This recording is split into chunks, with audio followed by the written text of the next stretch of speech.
नमस्कार, आपनों राजस्थान देख रहा मेरे साथ मैं हूं शंकर दत्त पंत। खबरों की शुरुआत करते हैं। कोरोना काल में जहां हर कोई एक दूसरे की मदद करता नजर आ रहा, तो वहीं नेताओं के अपने ही ठाठ हैं। केंद्रीय मंत्री गजेंद्र सिंह शेखावत ने उनसे मदद मांगने आए लोगों से कहा है कि भगवान भरोसे रहो, बालाजी को नारियल चढ़ाओ, सब ठीक हो जाएगा। इसी दौरान शायद मंत्री जी ये भूल गए कि ऐसे समय में तो मंदिर भी बंद हैं। जब लोग फरियाद लेकर कहां जाएं? सबको अब भगवान भरोसे छोड़ दो तो आपकी क्या जिम्मेदारी है? सवाल ये उठता है।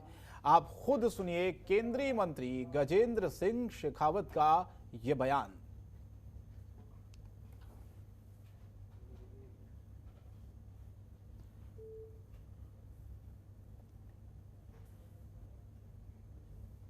तो केंद्रीय मंत्री गजेंद्र सिंह शेखावत का ये बयान ऐसे वक्त में आप देखिए जब लोग मदद के लिए एक दूसरे का हाथ बढ़ा रहे हैं, मदद के लिए आगे आ रहे हैं। ऐसे में एक जिम्मेदार पद पर बैठे हुए मंत्री का भगवान भरोसे रहो ये कहना कहां तक जायज है? क्या सरकार ने भी, मंत्रियों ने भी, नेताओं ने भी लोगों को भगवान भरोसे छोड़ दिया है? तभी क्या ये सिचुएशन पैदा हो रही है? ये भी सवाल उठ रहा है।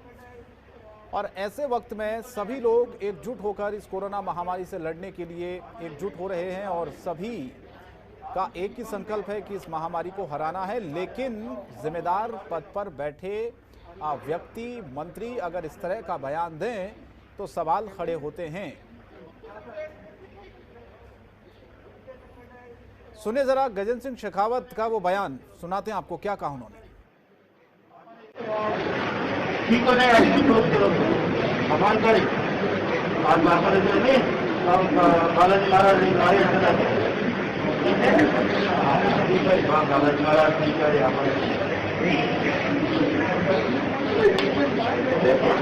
जैसे परमात्मा का हाथ जोड़ना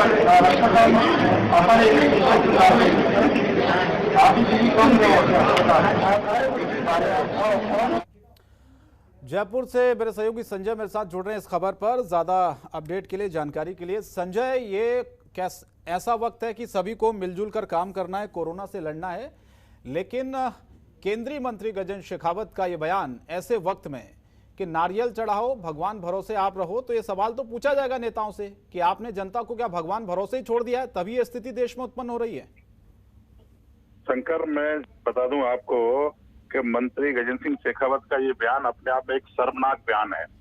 यहाँ सरकारें इंतजाम करने में फेल नजर आ रही हैं, चाहे ऑक्सीजन हो, बेड हो, कोरोना जैसी महामारी में, वहाँ मंत्री एक जिम्मेदार पद, जो केंद्र सरकार में बैठे हैं, जिम्मेदार पद पर बैठे हैं, अगर कोई गरीब आदमी उनसे मदद मांगने जा रहा है ऑक्सीजन की, दवाई की, बेड की, और वो अगर ये कह दे कि कोई बात नहीं, भगवान भरोसे रहो, नारियल चढ़ाओ, बालाजी सब ठीक करेंगे, तो अपने आप में एक ऐसी स्थिति पैदा हो जाती है कि आखिर उन आदमियों का, उन मरीजों का, उनके परिजनों का क्या होगा जब जिम्मेदार बैठा एक व्यक्ति जो मंत्री है केंद्र में, वो इस तरह का बयान उनको दे देता है कि जाओ भगवान भरोसे रहो।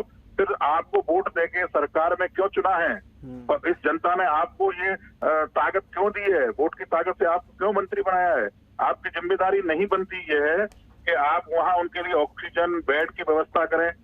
पूरे देश में, राजस्थान में हो चाहे कोई और प्रदेश हो, सब देश में ऑक्सीजन को लेकर और तमाम बेड और उन व्यवस्थाओं को लेकर हाहाकार मची है।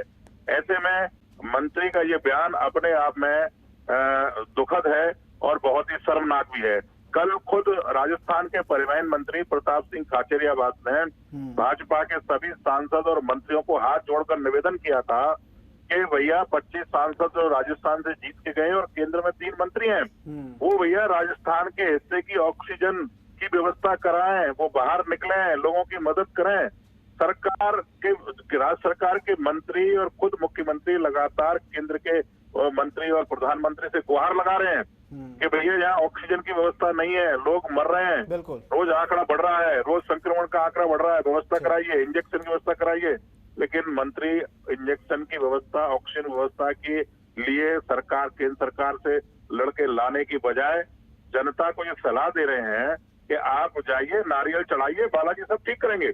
अरे भैया, बालाजी खुद, भगवान को तो खुद कोरोना ने ताले में बंद कर दिया, तो भगवान तो खुद ही ताले में बंद है आपके आदेश से। सवाल संजय जाहिर तौर पर उठेंगे। बहुत बहुत धन्यवाद आपका इस तमाम जानकारी के लिए फिलहाल। लेकिन लोगों को भगवान भरोसे क्या छोड़ दिया है सरकार ने, मंत्रियों ने, नेताओं ने, ये सवाल जरूर उठता है। ऐसे वक्त में जहां मदद करनी चाहिए वहां ये कहा जाता है कि आप नारियल चढ़ाइए, सब ठीक हो जाएगा।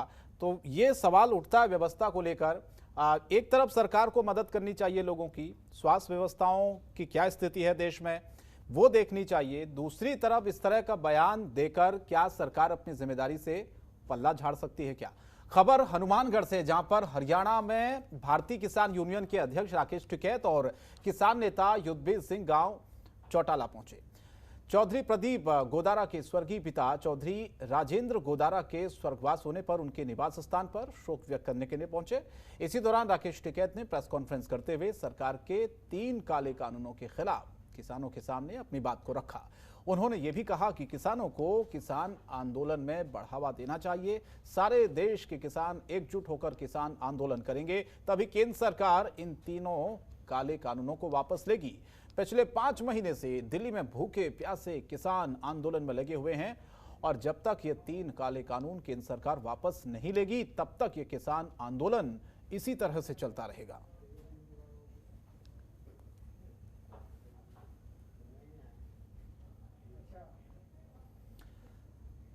और भरतपुर में प्रदेश के पूर्व कैबिनेट मंत्री और कुम्हेर डीग से कांग्रेस विधायक विश्वेंद्र सिंह के बेटे पर बदमाशों ने हमला कर दिया।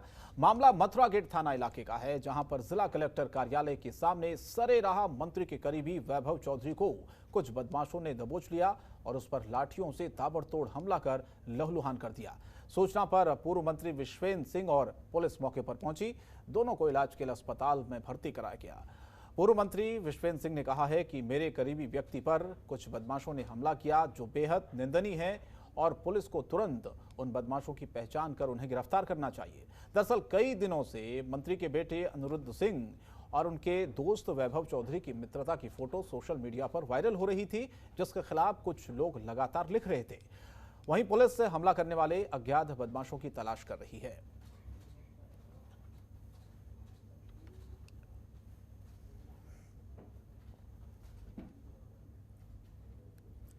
और धौलपुर के सैपो कस्बे में एक अजीबोगरीब मामला सामने आया। यहां पर बंदी के दौरान एक साड़ी विक्रेता ने दुकान खोल रखी थी। पुलिस को आता देख दुकानदार दुकान का शटर बंद कर भाग गया। दुकानदार अपनी दुकान में सामान लेने आई ग्राहकों को वहां से बंद कर फरार हो गया। दुकान बंद होने के बाद काफी देर तक अंदर से लोग चीखते रहे, चिल्लाते रहे। बंद दुकान से आवाज आने पर आसपास के लोग वहां मौके पर पहुंचे और इसी दौरान एसपी केसर सिंह शेखावत का काफिला वहां से निकला। लोगों ने एसपी को इस घटना की जानकारी दी और उनसे मदद भी मांगी। एसपी की तरफ से कड़ी मशक्कत के बाद कपड़े की दुकान का ताला तोड़ा गया, तब जाकर उन लोगों को बाहर निकाला गया। एसपी ने यह भी बताया कि आरोपी दुकानदार के खिलाफ महामारी एक्ट का उल्लंघन करने वाले एक्ट में कानूनी कार्रवाई भी की जाएगी।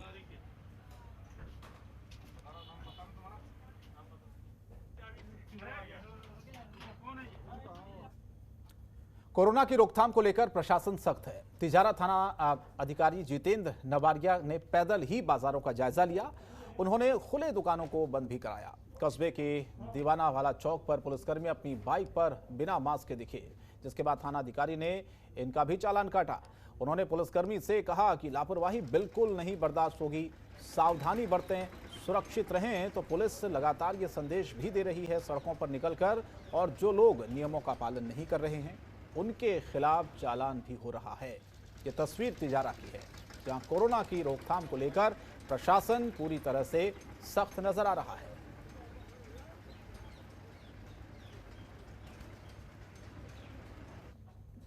और खबर राजस्थान के श्रीगंगानगर से, जहां पर चोरों के हौसले बुलंद हैं। चोरों ने दिन दहाड़े पुलिस थाने में महज 500 मीटर की दूरी पर इस चोरी की वारदात को अंजाम दे डाला। मामला बीते 4 दिन पहले का है, जहां के होटल गोल्डन के बाहर खड़ी एक बाइक को चोरों ने अपना निशाना बनाया। महज 5 मिनट में चोरों ने बाइक चोरी की इस घटना को अंजाम दे दिया। हालांकि पूरी घटना होटल के बाहर लगे सीसीटीवी में कैद हो गई। घटना के बाद बाइक का मालिक ताराचंद ने सिटी थाना सूरतगढ़ में इस संबंध में एक मामला दर्ज करवाया। हालांकि चोरी की घटना को 4 दिन बीत गए हैं, लेकिन अभी तक पुलिस के हाथ खाली हैं।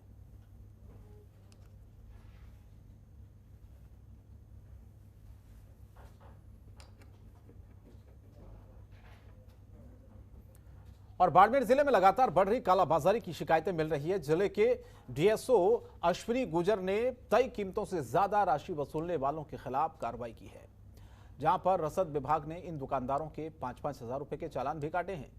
अंबेडकर सर्किट पर कार्रवाई करते हुए रसद विभाग ने दुकानदारों के खिलाफ ये कार्रवाई की है।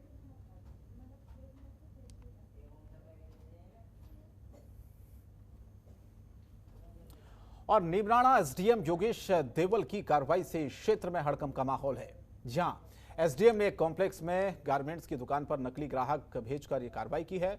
कॉम्प्लेक्स में जाने की दुकानदार ने ग्राहक को शटर बंद कर दिया और ग्राहक के अंदर जाने पर एसडीएम दुकान पर पहुंचे और दुकान को सील किया गया। इसके साथ ही मास्क न पहनने वालों के चालान भी काटे गए।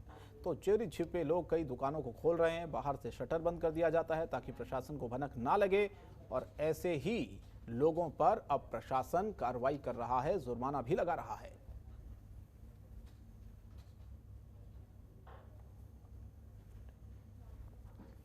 उदयपुर की मादड़ी इंडस्ट्री एरिया से एक बड़ी खबर सामने आई है, जहां पर आदर्श गैस प्लांट से करीब 100 मीटर दूर स्थित कबाड़ के गोदाम में एक भीषण आग लग गई।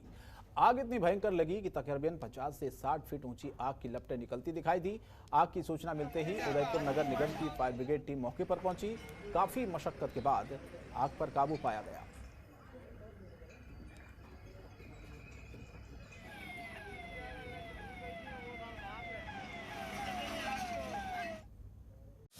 खबरों के निष्पक्ष विश्लेषण के लिए सब्सक्राइब करें Jantantra TV and press the bell icon. Never miss any update.